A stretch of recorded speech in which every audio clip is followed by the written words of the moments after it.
خدا فرماتا ہے کہ میں نے تمہیں بہترین شکل میں خلق کیا۔ پھر فرماتا ہے ثم رددناہ اسفل سافلین، پھر ہم رد ہوتے گئے، اتنے رد ہوئے کہ نیچے آ گئے۔ کہاں آئے؟ اسفل سافلین، یعنی اس عظیم روح کو مختلف کاموں کے ذریعے سے ہم خاکی جسم کی طرف متوجہ کرتے ہیں۔ روح اکیلی ہے، مرد و زن نہیں ہے، جاؤ مکان نہیں رکھتی۔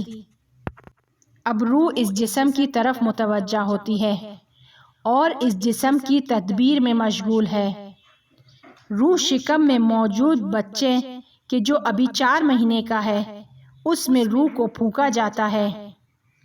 اس قدر اس جسم میں وہ روح درگیر ہو جاتی ہے کہ اس کی پوری زندگی صرف یہی جسم بن کر رہ جاتا ہے۔ اور جب ہم اس شکم سے باہر آتے ہیں تو باہر کی زندگی میں کیا ہونا ہے؟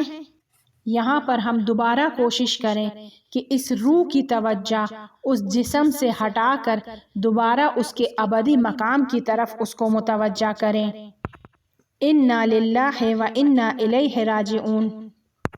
ہم اوپر بہترین مقام پر تھے، نیچے آ گئے، اسفل سافلین، اب دوبارہ اوپر جائیں گے۔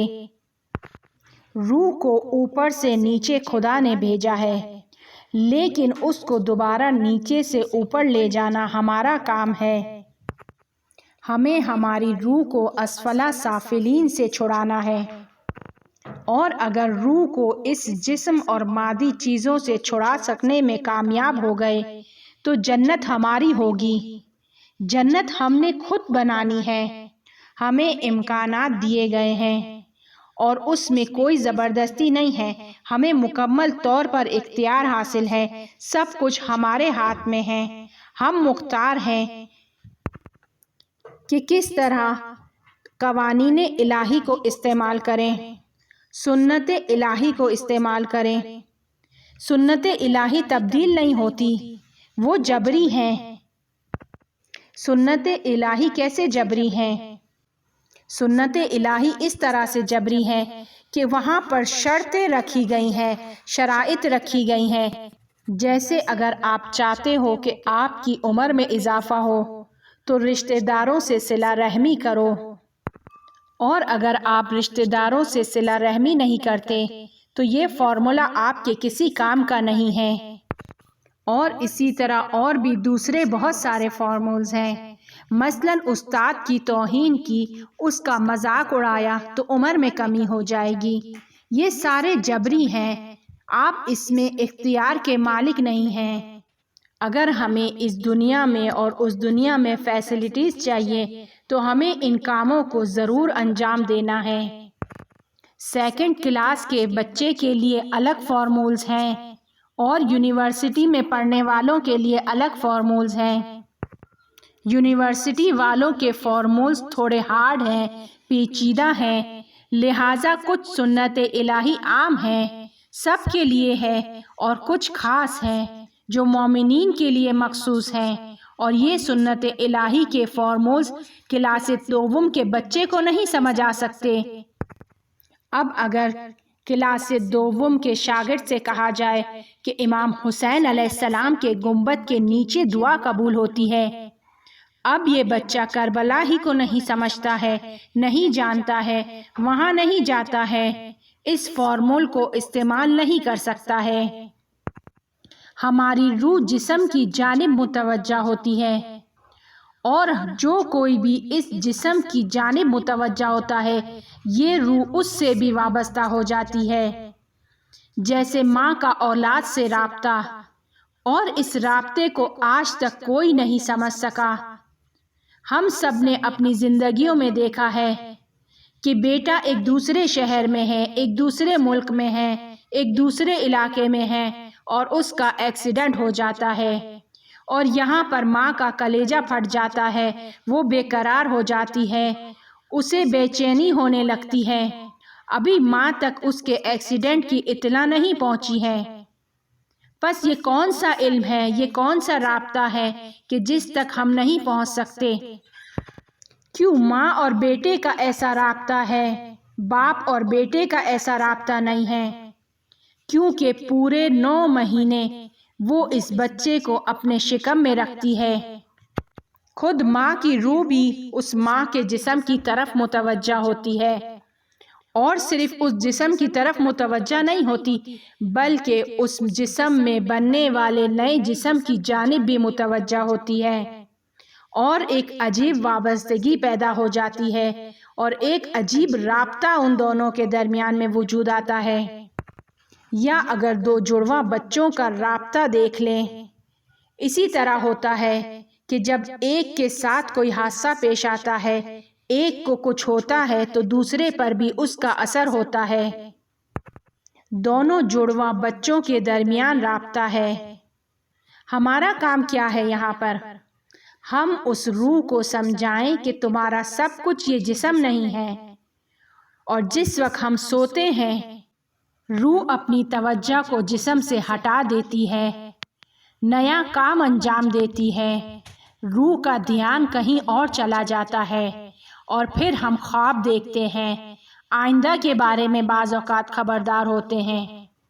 کتنی بار ایسا ہوتا ہے کہ ایک خواب دیکھتے ہیں، خواب میں ایک منظر کو دیکھتے ہیں، اور پھر کچھ عرصے کے بعد وہ منظر ہماری آنکھوں کے سامنے سے گزرتا ہے، جیسا خواب میں نظر آیا تھا ویسا ہی پیش آتا ہے۔ ایک شخص بہت زیادہ مقروض ہو جاتا ہے، طلبکار اس کے پیچھے پڑ جاتے ہیں، حالات ایسے بگڑ جاتے ہیں کہ وہ اپنے گھر پر بھی نہیں آ سکتا۔ وہ اپنے کسی ایک رشتہ دار سے درخواست کرتا ہے کہ اسے اس کے گھر والوں سے ملنا ہے، اور طے یہ پایا کہ یہ بھی اس کے گھر جائے گا اور اس کے گھر والے بھی اس شخص کے گھر جائیں گے تاکہ یہ لوگ آپس میں مل سکیں۔ رمضان کا مہینہ تھا اور قرار یہ تھا کہ وہ سب لوگ افطاری پر وہاں جمع ہوں۔ یہ مقروض شخص جلدی وہاں پر پہنچ جاتا ہے، چونکہ یہ دیندار نہیں تھا اور وہ گھر والے دیندار تھے، تو وہ اعتراض کرنے لگتا ہے کہ تم لوگ روزہ کیوں رکھتے ہو؟ صرف خود کو اذیت کر رہے ہو، اس سے کچھ نہیں ہوتا۔ اس گھر میں 2 بھائی تھے کہ جنہوں نے روزہ رکھا ہوا تھا۔ تھکاوٹ اور روزے کی وجہ سے ان دونوں کی آنکھ لگ جاتی ہے۔ ایک بھائی خواب میں دیکھتا ہے کہ دروازے پر پولیس آئی ہوئی ہے، اور اس کا باپ اور بھائی اس پولیس والے کو روک رہے ہیں، دروازے کو پکڑا ہوا ہے تاکہ پولیس اندر نہ آئے۔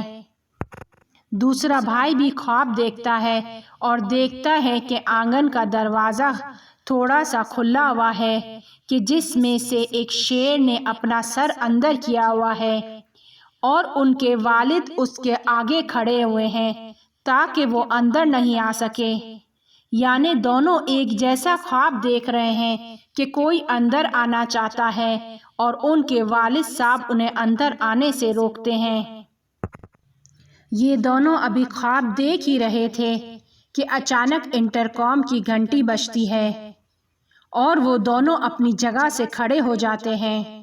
اتنی جلدی میں تھے کہ وہ دونوں اپنے خواب کو بھول جاتے ہیں، متوجہ نہیں ہوتے۔ اس شخص کے گھر والے دروازے پر تھے، وہ لوگ آتے ہیں اور افطاری کرتے ہیں۔ اس کے بعد جب جانے لگتے ہیں تو طے یہ پایا کہ ان بھائیوں کا باپ اس شخص کے بیوی بچوں کو ایک جگہ خرید کرنے کے لیے لے کر جائے اور پھر انہیں گھر پر چھوڑ دے۔ اب جیسے ہی وہ خاتون ان لڑکوں کے سامنے سے گزرتی ہے تو وہ لڑکا کہ جس نے خواب میں شیر کا سر دیکھا تھا، اس کی نظر جیسے ہی اس خاتون کے پرس پر پڑتی ہے تو دیکھتا ہے کہ اس کے پرس پر بھی شیر کی علامت ہے۔ اسے فوراً اپنا خواب یاد آتا ہے۔ اسی لمحے کسی نے دروازہ کھٹکھٹایا۔ وہ دروازے کی طرف جاتا ہے تاکہ دیکھے کون ہے کہ اچانک ان کو ان کے والد کے چیخنے چلانے کی آواز باہر آنگن سے آنے لگی۔ یہ دروازے کی طرف دوڑتے ہیں، دیکھتے ہیں کہ ایک پولیس والا ہے، پولیس افسر ہے، اور اس نے اپنا پاؤں دروازے میں پھنسایا ہوا ہے اور اس کے ہاتھ میں ایک کاغذ ہے۔ یہ لوگ پولیس والوں کو روکنے میں مشغول تھے۔ اس دوران وہ مخروص شخص گھر کی چھت پر چلا جاتا ہے اور پھر وہاں سے نچلی والی منزل میں کود جاتا ہے کہ جو کسی کرایہ دار کی تھی۔ اس گھر کا تالا خراب تھا، صرف اندر کی طرف سے کھلتا تھا۔ پولیس اندر آئی، اس نے پورے گھر کی تلاشی لی۔ جب اوپر والی منزل پر گئی تو دوسرے پولیس والوں نے کہا کہ اس کا تالا کھولو۔ انہوں نے منع کر دیا کہ یہ ہمارا گھر نہیں ہے، کرایہ دار یہاں پر رہتے ہیں، ہم دروازہ نہیں کھول سکتے۔ اس طرح پولیس نے تالا نہیں توڑا اور پولیس واپس چلی گئی۔ ان لوگوں نے اس مخروص کے گھر والوں کو اس کے گھر تک پہنچایا اور جب واپس آئے تو کسی طریقے سے اس لاک کو کھولا۔ یہاں پر سوال یہ ہوتا ہے کہ کیوں یہ خواب دیکھا؟ کیونکہ رمضان میں روح کی توجہ صبح سے شام تک، سحر سے افطار تک جسم کی طرف نہیں ہوتی کہ اسے بھوک لگی ہے، کھانا دینا ہے۔ یہاں پر روح آزاد ہو گئی اور پھر اسی حال میں وہ دونوں سو گئے، اور رمضان میں خود انسان کچھ حد تک گناہوں سے پاک ہو جاتا ہے اور پھر تیسری فضا کے امکانات کو وہ روح کے لیے فراہم کرتا ہے۔ لہٰذا جب روح جسم سے آزاد ہو گئی تو وہ آئندہ کی خبر لے کر آئی۔ اس طرح کے واقعے آپ کے لیے بہت زیادہ پیش آئے ہوں گے۔ یہ کون ہے جو خبر کو بیان کر رہا ہے؟ ایک وجود ہے کہ جو اطلاع جمع کر کے آتا ہے اور آپ کو دیتا ہے۔ روح کو کون آزاد کر سکتا ہے؟ وہ جو اپنی زندگی میں منظم ہو، خود کی تربیت کر سکتا ہو۔ صرف یہی نہیں بلکہ تاریخ میں ہمیں کچھ ایسے افراد بھی ملتے ہیں جو اپنی تربیت اس طرح سے کرتے ہیں کہ جب انہیں آئندہ کی خبر چاہیے ہوتی ہے تو وہ سوتے نہیں ہیں بلکہ بیداری کے حالت میں بھی آئندہ کی خبر لے لیتے ہیں۔